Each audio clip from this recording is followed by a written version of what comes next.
In all of military history, there's only one confirmed nuclear detonation that no country ever claimed. A silent flash in the night. A warning, not of war, but of resolve. A message to the veto-wielding nuclear powers of the UN Security Council. Tread carefully. It's exactly the kind of signal a small, isolated, but technologically advanced nation like Taiwan might want to send.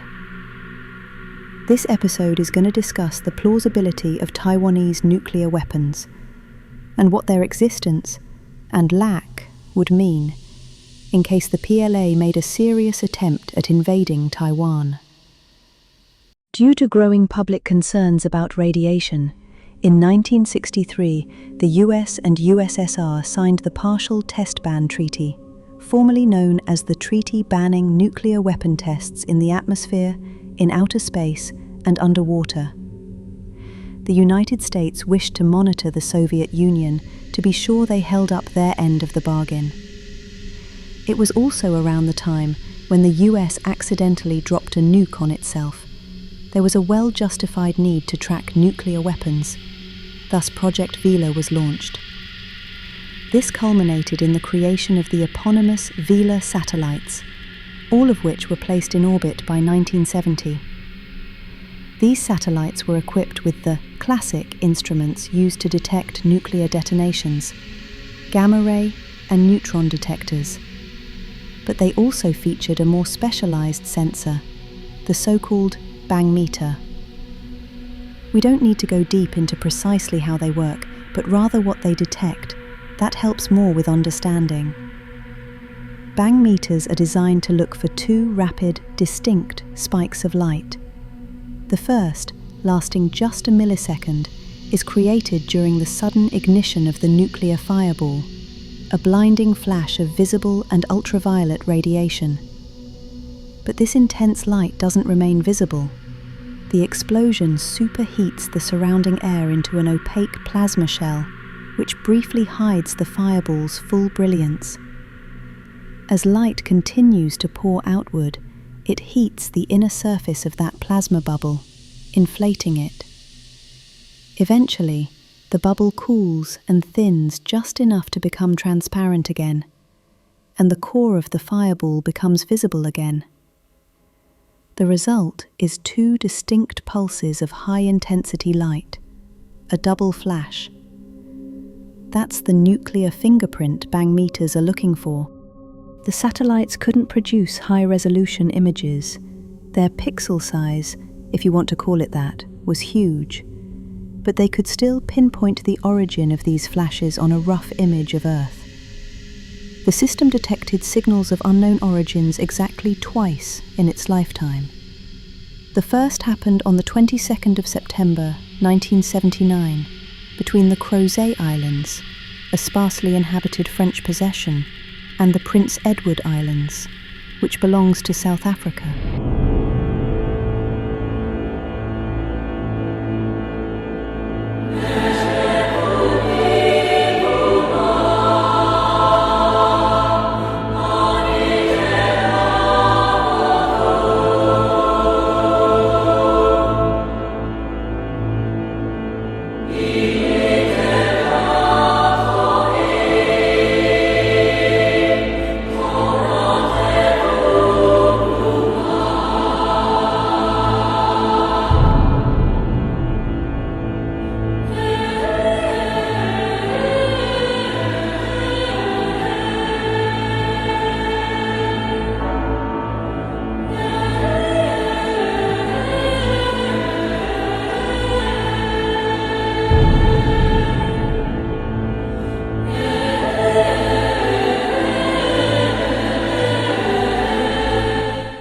PLA forces, led by Mao Zedong, won the civil war in China.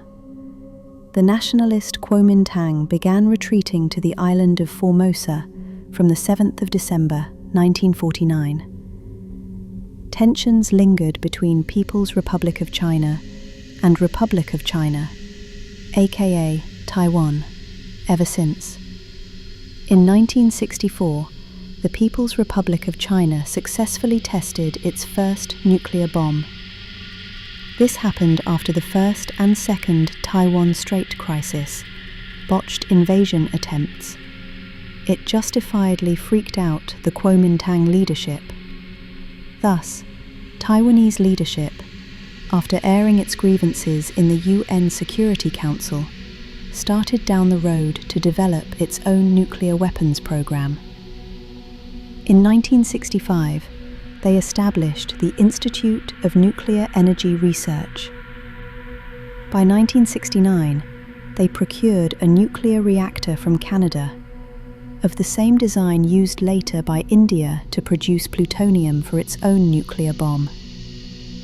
Taiwan also built its own heavy water production/collection facility to produce the necessary heavy water for previously mentioned reactor, and a chemical plant used for handling fuel rods that's equipped for also separating plutonium out of said fuel rods. The economical way to make nuclear bombs is by making plutonium, in the manner old alchemists hoped they could make gold out of lead. As uranium fit for making bombs, U-235, is only 1 out of 130-ish uranium atoms.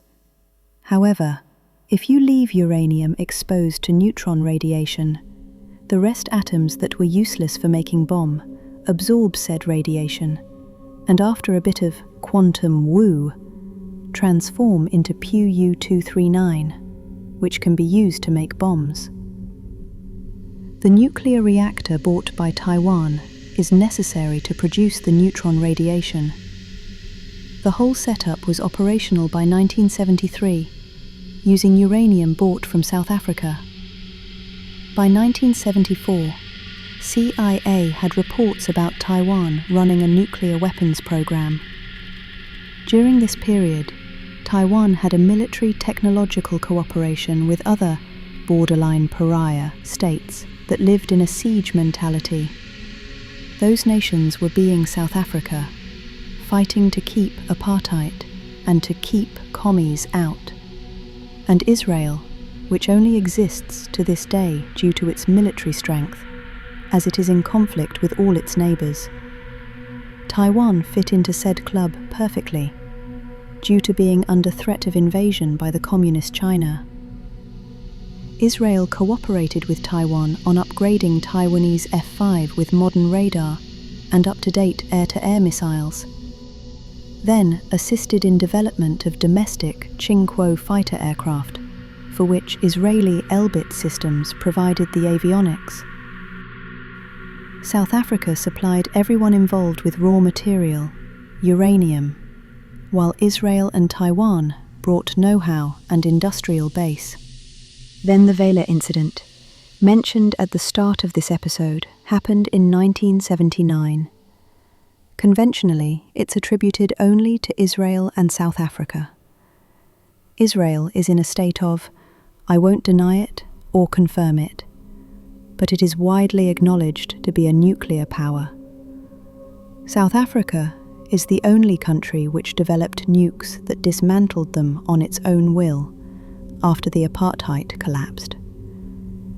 There is not much doubt about these two nations being among the culprits of the Vela incident.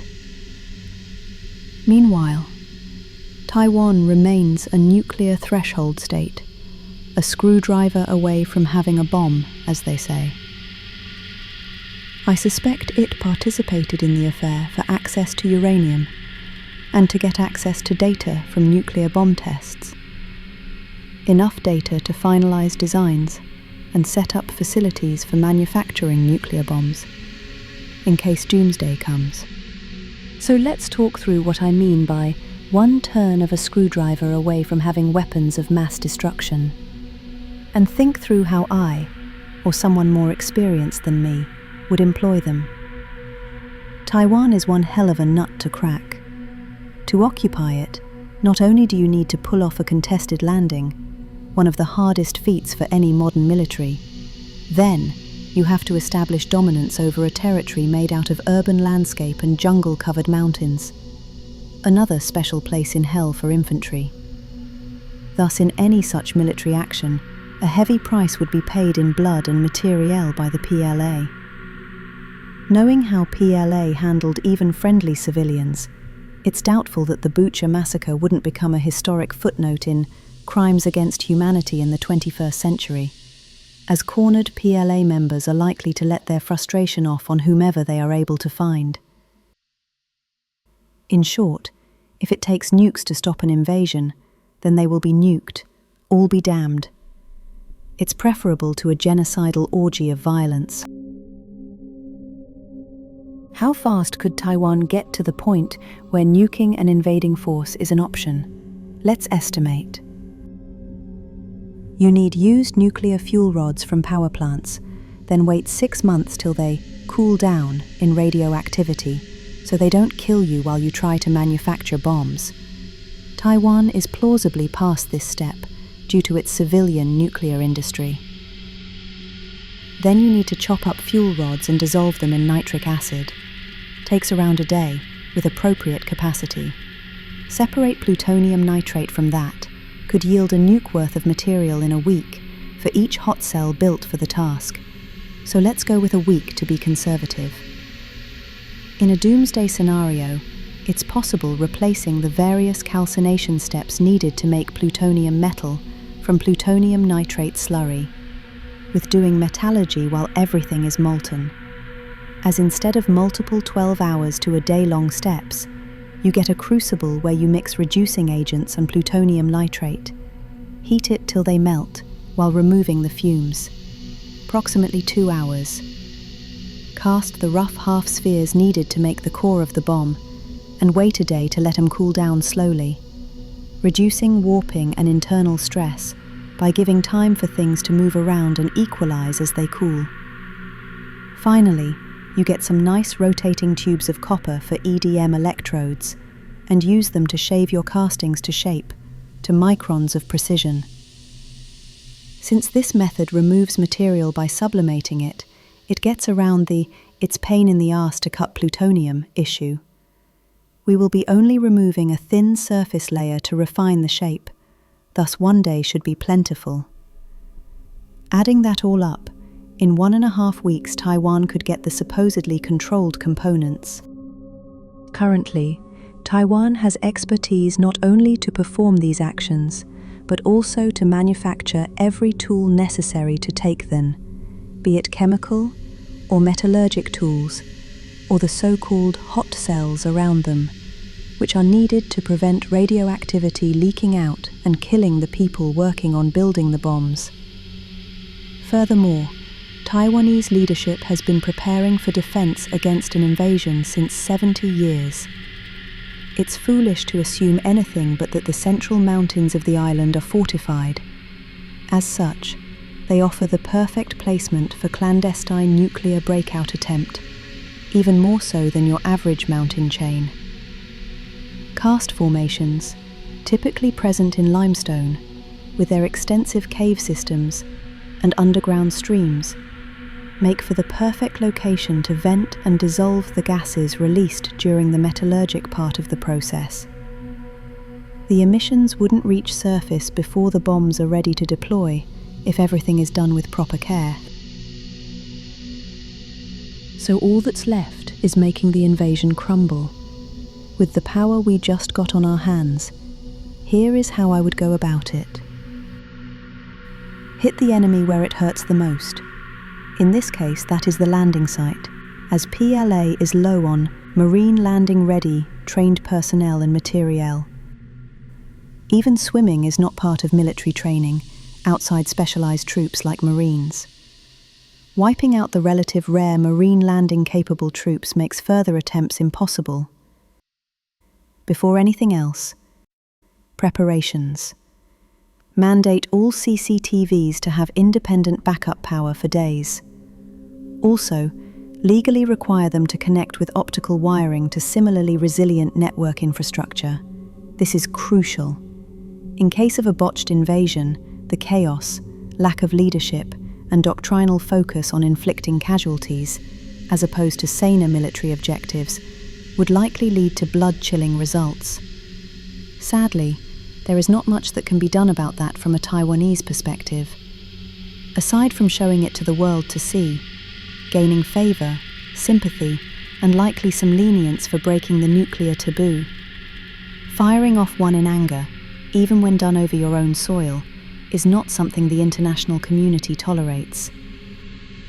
Everything related to defence and protection of life needs to be able to function independently, without central command and control, or even central resources like functioning power grid. It's extremely likely that an invasion will come with decapitation attempts, assassinations, sabotage and cyber attacks. When the invasion lands, Taiwanese forces must contest it doggedly with conventional means. Even with the best effort, it's likely that PLA forces will push them back and create a secure beachhead. As this happens, it's very likely that harm will fall on civilians. Thus, Taiwanese should document any and all atrocities and broadcast them. Nuclear weapons should be used only after PLA establishes a secure-ish foothold. PLA will only deploy their so-called invasion barges after this. These are ships that have extendable legs that can be deployed to let them stand on sea floor and act as impromptu piers. Piers that let civilian heavy ferries unload troops in places where there is no pre-existing port infrastructure. When these are deployed, that's when you nuke. But how do you ensure the nuke doesn't get swatted out of the air by the AA of the enemy? Well, if you want to make sure your bomb reaches its intended destination on the battlefield, it helps to have speed, and helps if you can throw sand into your enemy's eyes. The ideal system would be the US-produced Sprint missile, developed to defend against Soviet nuclear strikes by nuking the incoming nuclear bombs, fighting fire with fire. Yes, the Cold War was wild. Said rocket accelerated with 100 G, reaching Mach 10 by the time it reached its intended 30-kilometer altitude. Well, Taiwan doesn't have that exact system. What it does have are systems which could be easily retrofitted for the same purpose. For example, the Skybow 3 rocket system, an anti-air rocket that uses radar and inertial guidance and can boost to Mach 7. Gut that rocket. Replace its 25-kilogram warhead with a nuke. Remove the radar system and use the freed-up weight budget for burn-up heat shield on the nose cone. This will be needed. Without protection from the heat, the whole thing would melt. Mach 7 means that the rocket slams into air with enough force to heat it into glowing hot plasma, which is opaque to radio waves. Thus, remote control of the rocket, or use of its radar, becomes impossible. It will need to rely on dead reckoning by using its built-in inertial guidance system. There is no point to keep the radar on the rocket if it can't see anything but the white hot glow of plasma. These rockets should be mounted on their usual truck-based launchers and hidden in central mountains of Taiwan with maximum secrecy and with authority to launch, especially when higher echelon command and control is dead. Then comes the throw dust into the eyes of the enemy part. The defenders need to fill lots of small unguided rockets, like US-manufactured Hydra 70 rocket, with chaff as payload. Chaff is the name for small pieces of tinfoil, distributed like confetti, which act like a smokescreen against radar waves. Before launching the nuke, you flood the air over the beachhead with chaff, deployed by rockets too numerous and too small for air defences. And when chaff obscures visibility for radar, that's when the nuclear-tipped rocket should be launched from the mountains, just high enough to clear the crests of mountains. Then turn horizontal and boost towards the landing site to Mach 7. Even if by some miracle the rocket is spotted, it will reach the landing site before any air defense rocket could reach the same area from shipborne air defense or from PLA aircraft. A nuclear bomb will wreck the landing site's materiel and troop concentration, and unlike in Godzilla movies, there is not much you can do to survive a nuclear blast going off. The fireball will heat stuff into atomic gas and beyond. The irradiated remains of shipwrecks that used to be piers would also hinder any further landings in the same area. As such, Taiwanese forces only need to do a mop-up operation of the marine landing forces that are cut off from supplies and reeling from damage. What if Taiwan doesn't have nukes? Either because the nuclear program was just a bluff, or because the People's Republic of China managed to invade faster than Taiwan's breakout time. Well, some stuff changes, but in general the invasion, with the currently existing PLA, doesn't become much more feasible.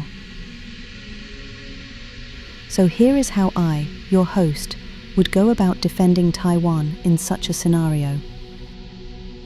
I would purchase a lot of heavy torpedoes, the 50-kilometer range class, the ones that can break the keel of an aircraft carrier when they explode under them, and I would deploy them on underwater gliders. I mean vehicles not using any power source, which are moved forward by gliding like sailplanes in air, powered by the temperature gradient of the ocean and the negative thermal expansion vacs in them that changes their buoyancy. As the glider sinks down into colder water, the wax in it expands, making it more buoyant and creating lift. Then as it reaches close to the surface, it will return into warm water. The wax contracts, the glider becomes denser and sinks. These gliders can't be swept like mines or anchored torpedo nests. You can't really clear an eerie from gliders, as they can move back into areas minesweepers already cleared.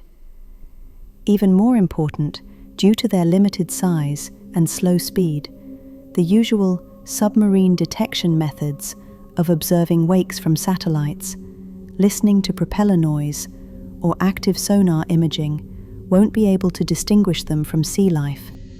On land, I would distribute canister warhead-tipped artillery rockets in 4 tube clusters all over the island under a distributed command structure.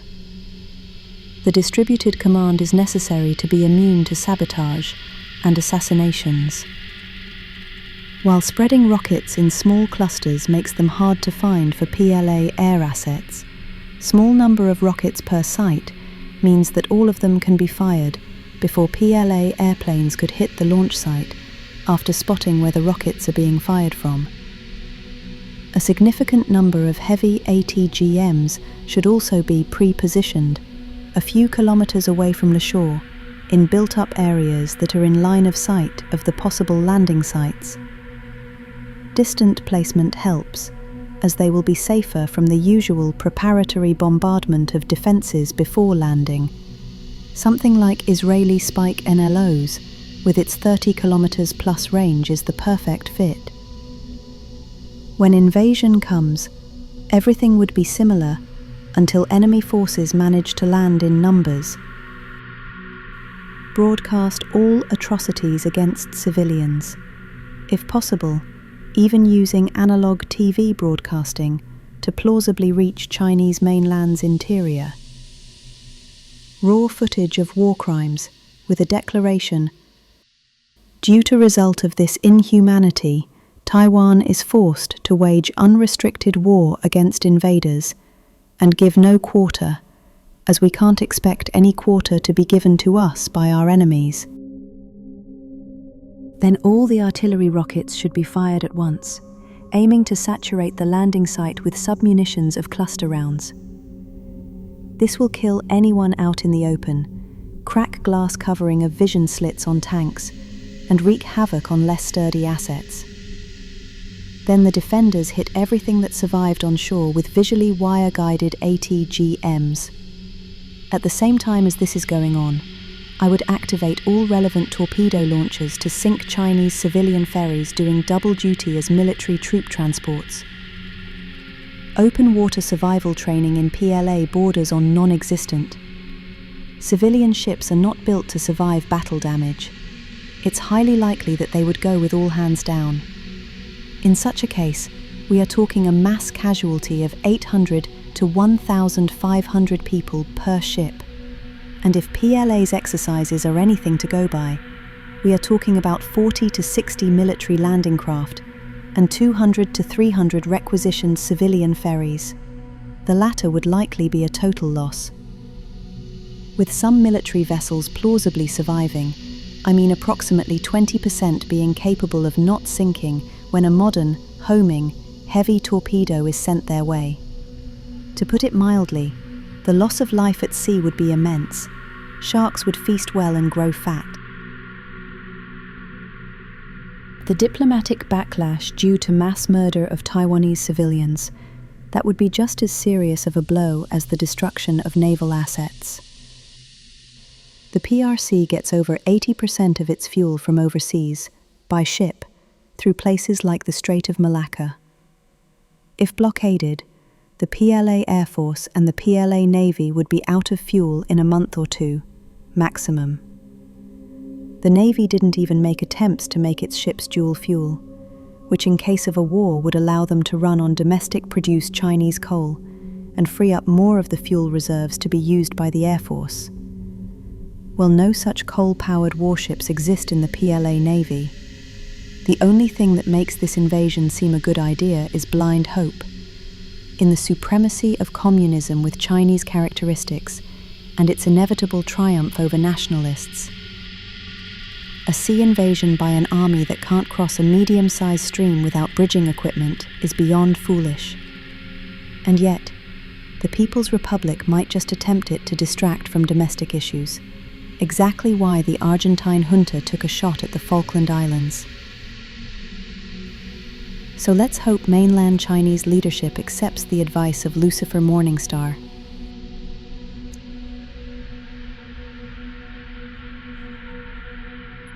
Of propaganda and copium, and lead yourself to falling into the same trap as Putin. I truly hope we can avoid the catastrophic loss of life that could be caused by this war, and the likely, even worse situation that could be the aftershock of this foobar. If support for CCP on mainland collapses due to this failure, it could lead to a rerun of the hell on earth that was the Great Cultural Revolution.